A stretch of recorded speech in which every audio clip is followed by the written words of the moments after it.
Priscilla. Lovely to see you again. Come on in.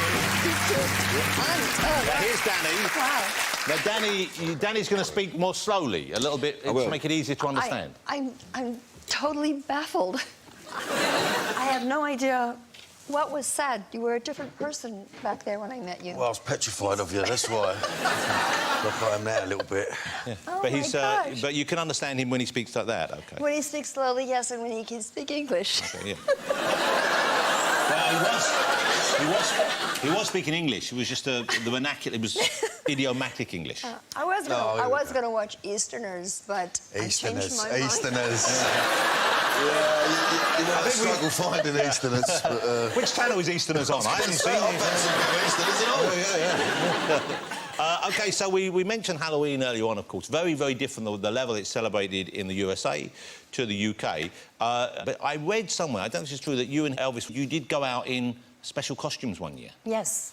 Yes, we actually, as a joke, because I had a couple of wigs, and at that time I had a granny outfit, and he had this idea that the two of us could go to his father's house, who lived right off of property, and pretend we were older people. So he had a cane, he had a wig, I had a wig on, and he dressed in overalls. And we went around to the front of the house and we rang the bell.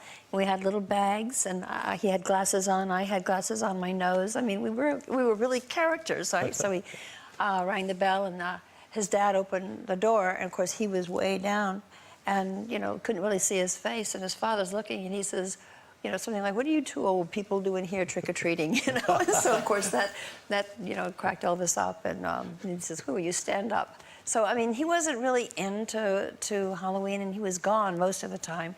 But that wasn't really a tradition that he kept up in any way. No.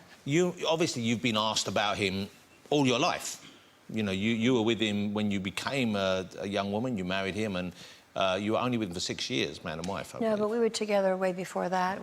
You know, I was with him when I was, well, 16, 17, 18, 19, and then we married at 21, and on. But since you divorced, I guess people have always asked you about him.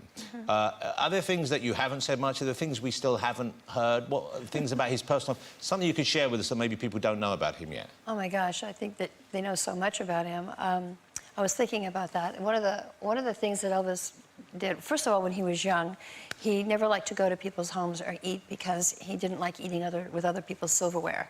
So he would take his own silverware.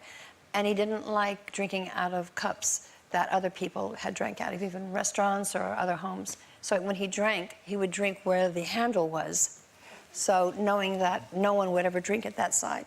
So he'd have we got a cup. So he'd have the cup like that, when he drinks out the top like that. Well, he did it. It looked better when he did it. Let's do the mug thing. I want to see how Elvis drank with the mug. So this would be the mug. So you'd give this to Elvis. So say you came to my house. Anyway, yeah. I go, Elvis, here's your tea you asked for. Yes, and he'd take it. OK. And he'd go to take a sip, and he'd hold it very politely, you know, and then we would take it. He would stick it like this. But would he wait till you looked away? Because you might say, what's wrong with the mug? No, nobody would pick up on that, really. So you'd always drink that way? Always, yeah. But wouldn't you burn your lip? I imagine you burn your lip. Well, you'd burn your lip if you did it the other way. You go, oh, I burned my lip on the cover. Please don't do that. OK, I'll never do that in front of you again. You want to try the Don't do it in front of anybody. OK, now, how does it feel for you? This is what I'm curious about, Priscilla, because you're a person in your own right. You've had a career over and above your time with Elvis, and yet still, to an extent, and this is on us, not on you, he defines you in our eyes. We think of you and we think of him always. So I'm not saying you're in his shadow, but it must be a peculiar experience knowing that whenever people talk to you, most of the time they want to get to talking about Elvis as well. Is that how has that been for you? Well, at first it was very difficult because you know, to always be associated to someone, you start losing yourself and who you are. People always wanted to know, and still do actually, want to know about him. And I do understand it a lot better now than I did, let's say, when I was younger. I was kind of lost really in who I was, you know, early in my life. I really didn't have a teenage years. You know, I learned so much about him and was with him so much that I thought the way he did. You know, I knew what he liked, what he didn't like. I knew his thoughts. I knew everything as far as you couldn't possibly do when you live together at such a young age. So I think that's really why people, you know, ask me so many questions. And I'm much more comfortable with it now because I am my own person in my own right now, so I'm able to share that. You were close after the divorce, I understand. close. Obviously, you had a child together, so that's going to be a thing there. Well, we were close too because we liked each other. Yeah. So in the final years, when we saw him, and he was clearly a bit of a lost soul. You know, he was I don't know if he was on his way back to finding his way back to who he was, but for us to watch that, and I was a fan, and I think you know that, so many of us were, but that was a hard thing for us to watch. It must have been almost impossible for you to see him in that state. It was difficult. Elvis did get a little bit lost, and basically he felt he was getting older. He had a lot of issues that he was dealing with. He became more isolated, and it was difficult. Yeah. Did he reach out to you? Did you reach out to him in that phase? Yes, we talked. In fact, we talked a few days before he passed, which was very hard. Asking if he was okay and if he was able to, you know, if he was excited about going on tour. And he was. He loved work, but he was dealing with a lot of issues. It wasn't easy. And did you must have had a sense that something was still wrong? I did. But Elvis was, he felt he was okay. He wasn't someone that you could just say, you need to, you know, really take care of yourself. And pleas from his father, you know, you need to take care of yourself, son. It was hard for anyone to do anything because ultimately it was his decision and he felt he was fine. But I mean, it's weird because when someone's in the middle of that, they need to sort themselves out, really, don't they? Because you had a few lost years, didn't you, Danny? I mean, before you settled down with Joanne, you were a bit of a... What do you mean by lost years? Well, you were a bit of a mess, weren't you, for a while? Yeah, a bit of a mess. Ripped the arse out of it for a bit, yeah. That means he lived life to the very fullest. Yeah. I'll translate. Yeah. Is that a mess, though? I mean, I think you must have felt... You weren't happy, were you, Danny? Nah, you thought you were? You're young. You got to discover, you know, your way through life, and your parameters. Took a bit of a mad path. But some fucking good times as well, though, John. I mean... He enjoyed the experience, although he now looks back with a modicum of remorse. So you've got an album here. There's an album out, which is called If I Can Dream, and this is Elvis singing. Obviously, it's not new recordings. It's Elvis recordings from yesteryear, but they've been set and backed by an actual full orchestra. The Royal Philharmonic Orchestra. For the first time ever, this is his voice with the full orchestra. Yes. Full and is this something he would have done, do you think, or would have wanted to do if he had lived? Absolutely. This is what he wanted to do. And by the way, this is still his backup band. It's still the backup singers. This is just enhancing and embellishing a bigger sound, a full sound of which he always wanted. Well, it is a beautiful album. I mean, if you're a fan of Elvis, but even if you're not, you know, it's just incredible singing with beautiful backing. We called it at Abbey Road Studios, I believe, That's right, the orchestra. And you chose these tracks in particular for Producer for this Don Reedman and myself chose the tracks, and it's so diverse, and just these are songs that he loved, that he basically chose, or that he covered.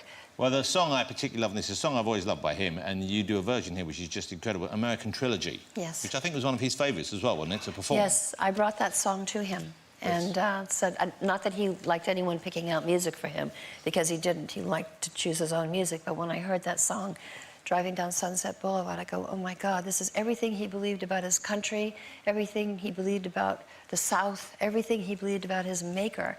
So I got the song and then brought it to him. Didn't want to say this is what you need to do because he didn't like that. That would have not worked. That would have not worked. You didn't ever say that to him. So I just said you might want to listen to this because it's really an amazing song. Joanna Lumley came out to visit you. Joanna Lumley, we all know and love Joanna Lumley. I don't know whether you were particularly familiar with Joanna Lumley before she visited. No, not that well. She no. came to Graceland because she was an Elvis fan back in the day and she wanted to sort of find out where he'd come from, what he was and what he meant to people.